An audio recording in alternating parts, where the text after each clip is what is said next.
समस्या का स्रोत क्या है कि महाबोधि टेम्पल एक्ट 1959 जब बना, लागू कब हुआ? 6 जुलाई 1949 को। क्यों लागू हो गया? क्यों लागू हुआ? क्योंकि भारत में कोई संविधान नहीं था और 1863 का एक एक्ट था। उस एक्ट का नाम था इन्डोमेंट, जो है इन्डोमेंट एक्ट था। जो गाय का जो काम है उसको मैनेज करने के लिए कोई कानून नहीं था उस समय, तो बनाया था अंग्रेजों ने, वो खत्म, उसी को सब कर रहा। उसके तहत जो ये महा बहुत ही बिहार हमारा मिसमैनेजमेंट का शिकार था। और भारत बौद्ध में तो था नहीं, लोग थे बाहर से जो भत्ते आते थे वो उसका मैनेजमेंट देखते थे, श्रीलंका के भत्ते आते उसका मैनेजमेंट देखते थे। तो इनको मौका मिल गया, भारत के पास कोई संविधान नहीं था, तो जुलाई में फटाफट इसको लागू कर दिया, एक्ट पास करके घटिया, बहुत ही बैडली ड्राफ्टेड एक्ट है। आप पढ़ो तो कभी स्कूल के बच्चों ने ड्राफ्ट किया होगा। इससे ज्यादा कर मैं चैलेंज के साथ कहूंगा, हाई कोर्ट में बात आएगी, सुप्रीम कोर्ट में बात आएगी, हम आर्गुमेंट्स लेके जाएंगे कि लगता है कोई स्कूल के बच्चों ने ड्राफ्ट किया है, लेकिन शैतानियत भर के किया हुआ है। तो शैतानियत में बता देना चाहता हूँ, जरूरी है, नहीं तो सारे पढ़ रहा हूँ, लगता है कि पिटिशंस क्या है, अपील है, रिक्वेस्ट है, रिक्वेस्ट से कोई केस नहीं जीता जाता।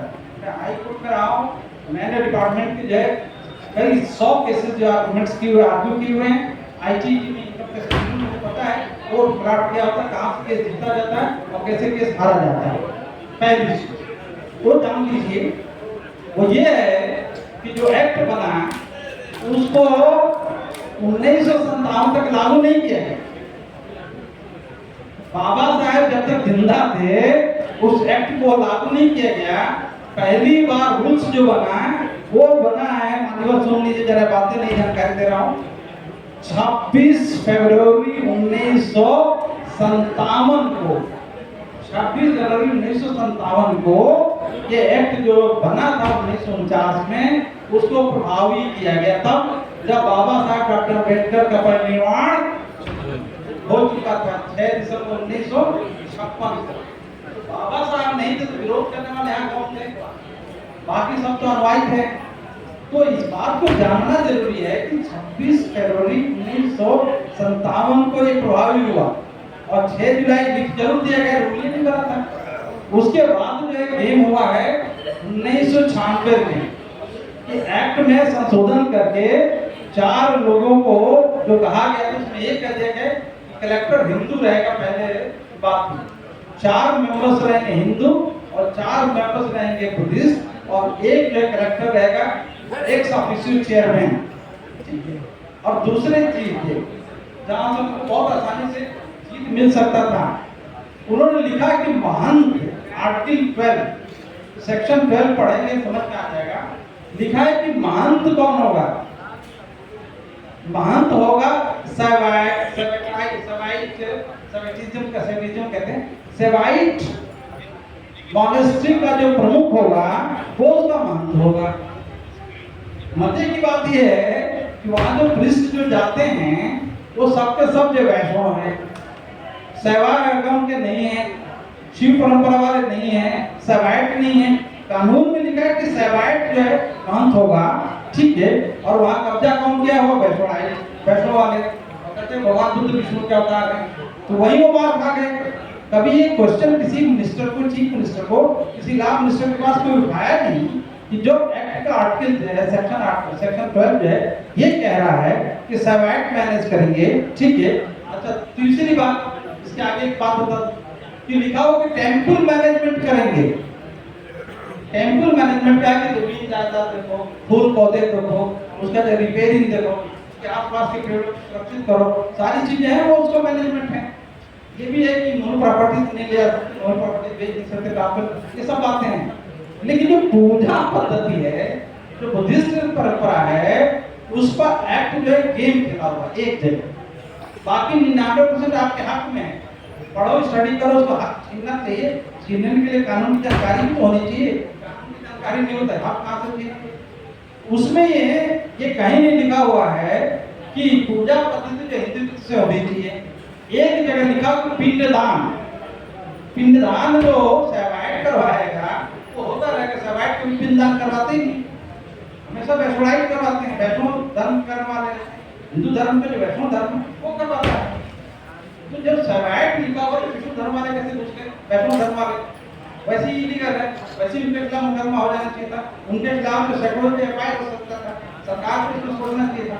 और तीसरी बात, इंपॉर्टेंट बात बता रहा हूँ कि कमेटी को चेंज करना हो, लैंड का एक्सपेंशन करना हो, पूरा मैनेजमेंट करना हो, वो पूरे एरिया को कब्जा करना हो, तो स्टेट गवर्नमेंट का जो निर्णय होगा वो फाइनल होगा। स्टेट गवर्नमेंट का जो निर्णय होगा फाइनल होगा। लिखा हुआ एक्ट में, 1949 में लिखा हुआ। एक्ट में जब लिखा हो तो सरकारें जो बनी हैं, और खासकर पिछले 32 साल से भारत के इतिहास में ऐसा कोई राज्य नहीं है जहां ओबीसी का शासन लगातार 32 साल से हो। सिर्फ एकमात्र जो कोई राज्य है वो है बिहार, जहां 32 साल से लगातार जो है यहाँ ओबीसी का शासन चल रहा है, हमारे परिवार का शासन चल रहा है। लेकिन जो है मुद्दे की बात पर जो है कभी डेलीगेट्स जाके इस चीज को जो है कानूनी तौर पर उनको नहीं बताया कि ये खामियां हैं, इसको आप दुरुस्त करो। अननेसेसरली जो है जिनके पास पावर नहीं हो पावर लेके बैठे हुए हैं, जिनके पास क्षेत्राधिकार नहीं क्षेत्राधिकार लेके बैठे हुए हैं, जिसको जनरल नॉलेज जो है कम है वो जो मालिक बन के बैठे हुए हैं। मकान मालिक हम बने हुए हैं, बने रहना चाहिए, लेकिन उसमें कब्जेदार मकान मालिक बने हुए, इस चीज को लेकर कानूनी तौर पर कभी बात नहीं हुई।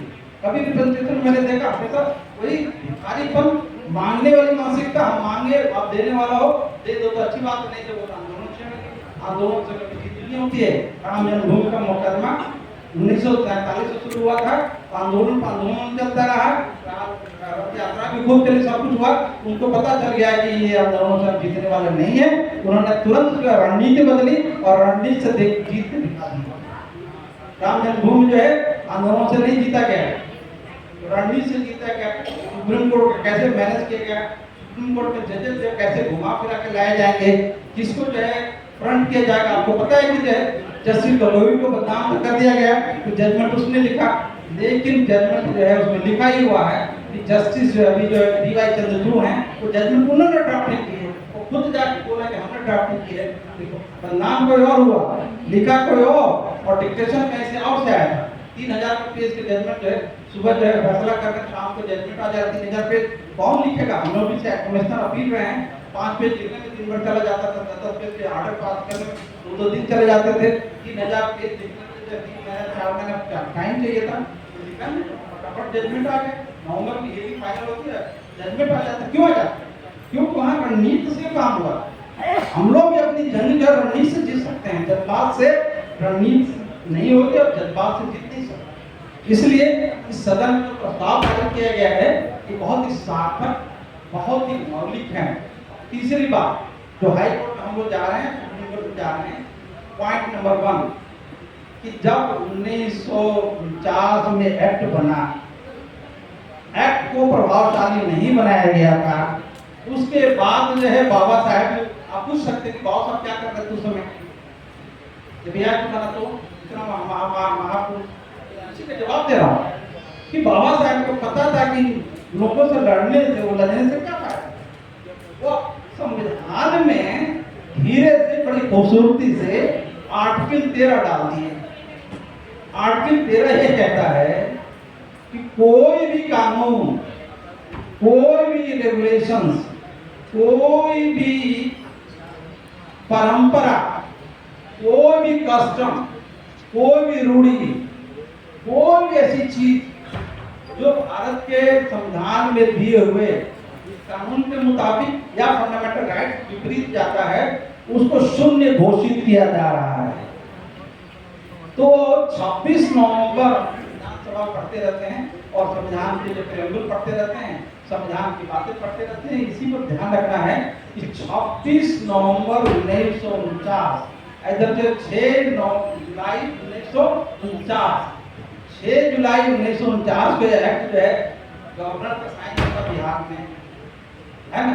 बाबा साहब संविधान सभा में बिजी हैं, ठीक है। और बाबा साहब जो संविधान बना के रखते हैं तो चुपचाप जो है उन्होंने आर्टिकल 13 के माध्यम से इस कानून को निष्प्रभावी कर दिया, जीरो कर दिया। ये हम लोग है ना पढ़े लिखे लोग कितने पता है ना, वो कहते हैं बस कितना पढ़े लिखे हैं और गहरी बात को गहरे परिप्रेक्ष्य में कितने समझदार हैं, अपने देश की समस्या। पहली चीज।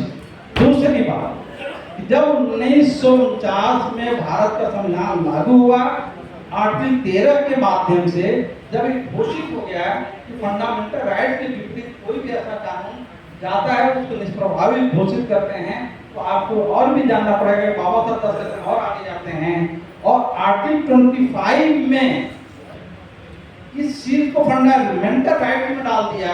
नहीं तो ये सब चीजें जो है हो सकता है डायरेक्ट में मिटा नहीं जाए, राज्य के नीति दर्शक तत्व में भी जा सकते थे। बाबा साहब ने इसको फंडामेंटल राइट्स मौलिक अधिकार में डाल दिया और मौलिक अधिकार में डालते ही जो है आर्टिकल 13 आपका सबसे बड़ा हथियार हो जाता है। इस तरह के कानून को निष्प्रभावी माना जाए, शून्य माना जाए, शून्य हो गया था। ये लोग बदमाश लोग चुप रहे, कुछ नहीं बोला। जब तक बाबा साहब जिंदा थे उनकी हिम्मत नहीं थी, औकात नहीं थी कि इस कानून को लागू कर सके। कब्जा किया वो अलग बात है, क्योंकि बुद्धिस्ट नहीं थे उस जमाने। इतना बाबा साहब ने कह दिया, उसके बावजूद भी 5-10% बुद्धिस्ट बन रहे हैं। 100% हम लोग का आज की डेट में 100 करोड़ बुद्धिस्ट हो जाना चाहिए था, बुद्ध मार्ग पर जाना चाहिए था। हम 100 करोड़ तो छोड़ दो, 2-4 करोड़ रुपये भी नहीं हुए। तो उसका फायदा उससे उठा रहे थे, थे ही नहीं। इतना भी बहुत मेहनत कर रहे थे, तो 2-4 लाख हो गए। और मजे की बात कि बाबा साहब के जिंदा रहते हुए इन्होंने कहा वो रूल्स नहीं बनाए, मैनेजमेंट कमेटी नहीं बनाई, कुछ नहीं बनाया। 26 फरवरी 1957 को 6 दिसंबर 1956 को बाबा साहब का निर्माण फरवरी, आप देख लो, दिसंबर के बाद जनवरी और फरवरी 2 महीने के बाद जो है वो रूल्स बना के और 1949 वाले को लागू कर दिया। और उस समय को विरोध करने वाला था ही नहीं, क्योंकि स्टडी करने वाला होना चाहिए। मंत्री पद प्राप्त कर लेना अलग बात है, कहीं का गवर्नर बन जाना अलग बात है, लेकिन उसकी गरिमा के मुताबिक, उस पद की गरिमा के मुताबिक व्यक्तित्व रखना अलग बात है ना।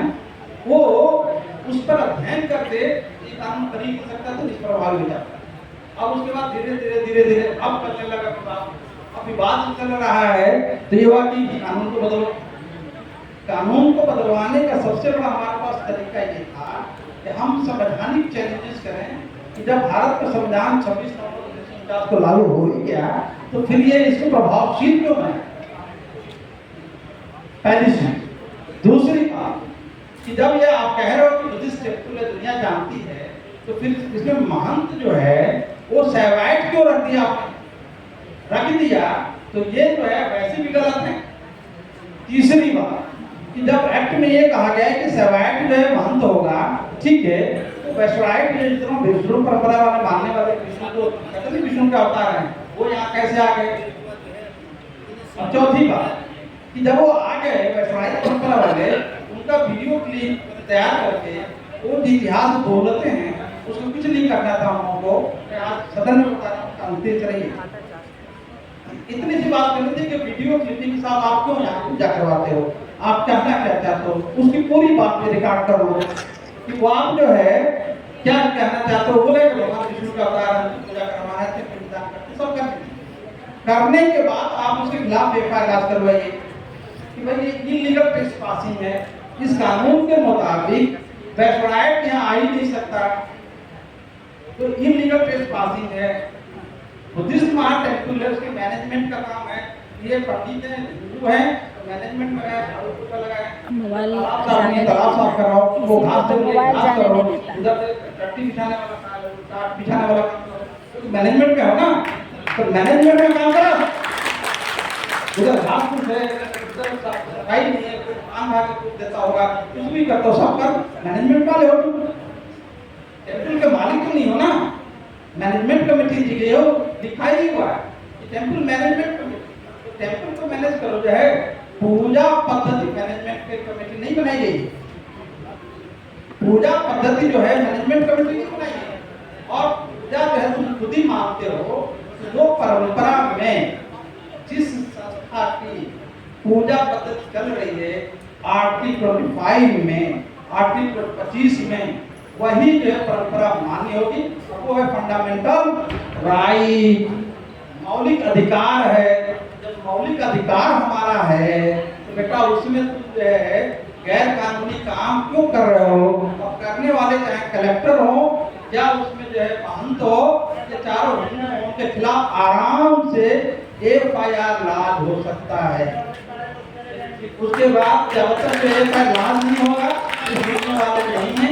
एक लड़ाई वहां लड़ लो, दूसरी लड़ाई जो है लोगों को जो को ये समझाओ कि एक्ट में ये लिखा हुआ है, कब ये करो, चाहे तो तुरंत पता चल जाए कि गलत रास्ते पर चल रहे हैं।